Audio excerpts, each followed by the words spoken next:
Bonjour à toutes et à tous, j'espère que vous vous portez bien. Bienvenue sur le second épisode d'Aviactualité, l'émission où on parle des news de l'aviation. Je suis content de vous retrouver pour ce nouvel épisode et aujourd'hui nous allons parler de la mise à la retraite anticipée des 747-400 de KLM et Qantas et de pourquoi les compagnies aériennes se séparent de leurs quadri-réacteurs. J'espère que l'épisode vous plaira, n'oubliez pas de vous abonner, de partager votre avis en commentaire et de mettre un pouce bleu. Bon visionnage.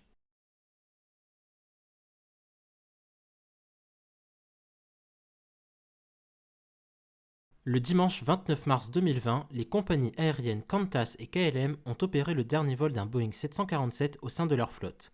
Un événement fort en émotion pour de nombreux fans de cet avion de légende, puisque ces deux départs à la retraite n'étaient pas censés arriver aussitôt.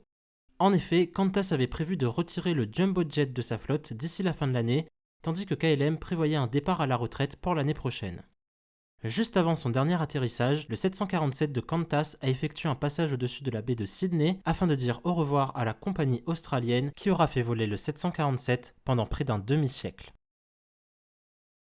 Ces derniers temps, on assiste à de nombreux départs d'avions dans les compagnies aériennes tout autour du globe. Le 24 mars 2020, c'était Virgin Atlantic qui procédait à la sortie de service de ses Airbus A340-600. Et un mois plus tôt, on assistait au premier départ d'un A380 de la flotte d'Air France. Quel est le point commun entre chacune de ces fins de service ? Eh bien, toutes ont été avancées par rapport à la date initialement prévue et concernent des avions équipés de 4 moteurs. Qu'ont donc les compagnies aériennes contre les quadri-réacteurs ? Pourquoi cherchent-elles à s'en débarrasser ? C'est la question de l'épisode d'aujourd'hui. Avant de comprendre pourquoi les compagnies aériennes cherchent aujourd'hui à se séparer de leurs quadrimoteurs, il nous faut d'abord comprendre pourquoi elles ont cherché à les acquérir par le passé. On remonte donc aux années 1950, lorsque Boeing présente son tout nouveau 707 au grand public. C'est l'une des plus grandes révolutions de l'histoire de l'aviation. Grâce à ses 4 moteurs à réaction, le 707 est capable de voler plus vite, plus haut et plus loin que la précédente génération d'avions équipés de moteurs à piston. Mais pourquoi 4 moteurs ? On peut en fait trouver 3 raisons quant au choix de ce nombre particulier.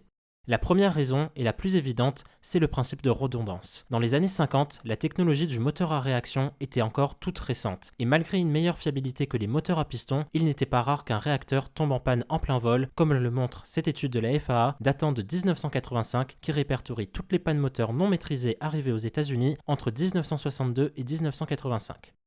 Ainsi, en ayant 4 moteurs, on était sûr de faire face à ce problème sans menacer la sécurité des vols. La deuxième raison, c'est que la technologie n'était pas encore mature. Sans rentrer dans les détails, les moteurs à réaction de l'époque étaient près de 5 fois moins puissants et efficaces que les moteurs d'aujourd'hui. Ainsi, pour déplacer une masse équivalente, il fallait à cette époque plus de moteurs qu'il n'en faudrait aujourd'hui. La troisième raison, et c'est la moins évidente, concerne le droit aérien. Grâce à des performances améliorées par rapport aux avions d'ancienne génération, le 707 était l'un des tout premiers avions commerciaux à pouvoir traverser l'Atlantique sans escale. Seulement voilà, la réglementation exige qu'un avion au-dessus de l'océan doit en permanence se trouver à moins de 90 minutes de vol d'un aéroport de déroutement. Il était néanmoins possible de déroger à cette règle si cet avion était équipé de plus de 2 moteurs. Du coup, avoir 4 moteurs permettait de s'affranchir de cette règle et ainsi d'établir des routes plus directes et plus rapides entre les deux côtés de l'Atlantique. Tous les avions développés par la suite pour des routes transatlantiques et transpacifiques étaient donc équipés d'au moins 3 moteurs. Et cela a duré jusqu'à la fin des années 70 qui ont marqué un tournant pour l'aviation commerciale.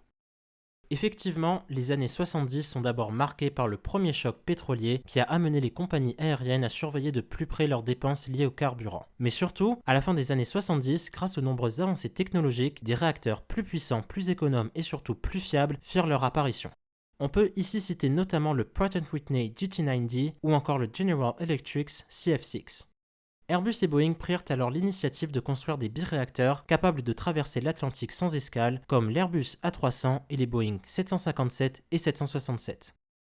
Dans ce contexte, les organismes de réglementation aérienne, les constructeurs aéronautiques, les motoristes et les compagnies aériennes se réunirent au début des années 80 afin de discuter des règles encadrant les vols transocéaniques des biréacteurs. Le concept d'Extended Range Twin Engine Operational Performance Standards, ou ETOPS, vit le jour. L'ETOPS permettrait, après évaluation par des organismes de réglementation aérienne, de permettre à certains biréacteurs de certaines compagnies de voler au-dessus de l'océan jusqu'à plus de 120 minutes d'un aéroport de déroutement. Le premier vol ETOPS eut lieu le 1er février 1985, opéré par un 767 de Transworld Airlines entre les villes de Boston et Paris. Ce vol et tous les vols ETOPS qui ont suivi ont permis de démontrer la fiabilité des biréacteurs et les économies en carburant réalisées par rapport à des tri- ou quadriréacteurs.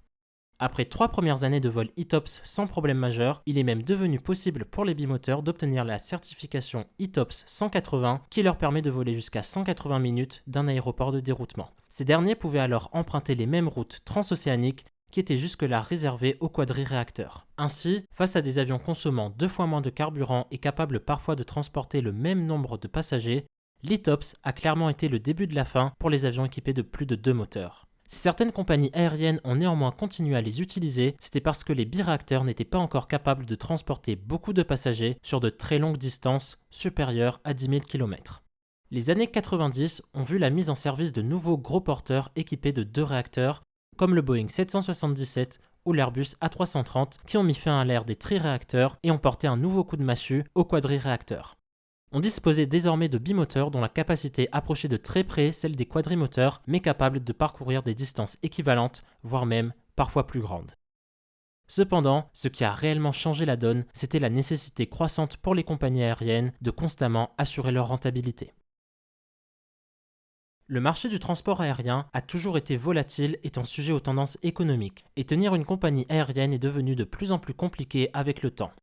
Comme l'a dit Richard Branson, si vous voulez être millionnaire, trouvez $1 milliard et lancez une nouvelle compagnie aérienne.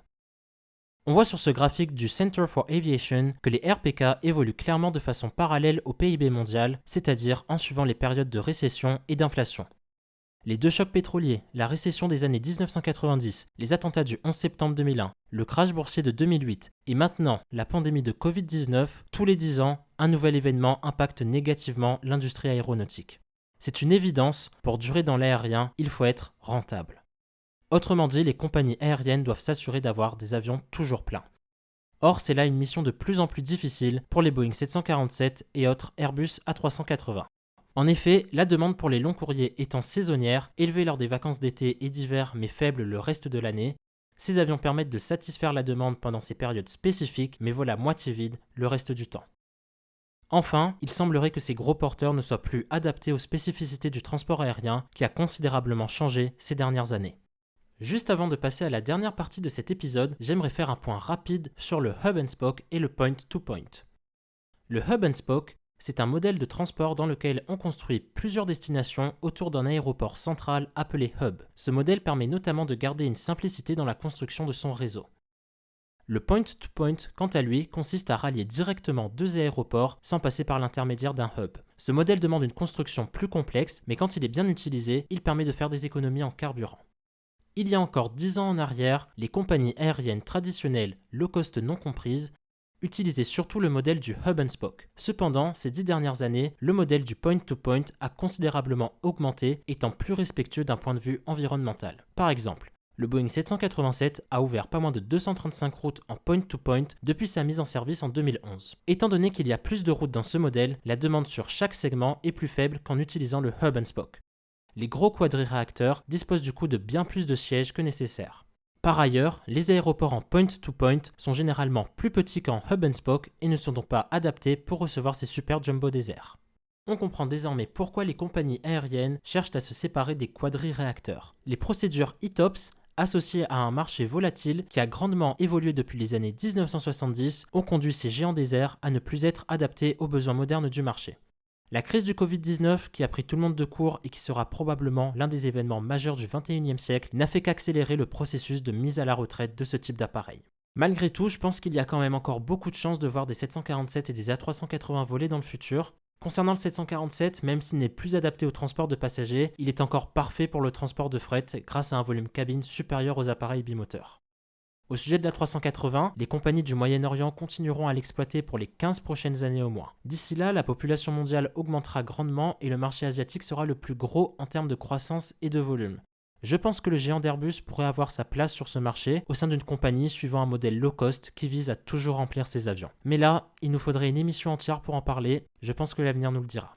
C'est déjà la fin de cet épisode, j'espère qu'il vous aura plu. Comme d'habitude, si vous avez constaté des inconsistances ou des erreurs, faites-moi en part dans l'espace commentaire. Toutes mes sources sont dans la description. Si vous avez aimé l'épisode, n'oubliez pas de vous abonner, d'activer la cloche pour ne manquer aucune vidéo et de laisser un pouce bleu. Je vous remercie pour votre visionnage et à la prochaine sur Aviactualité.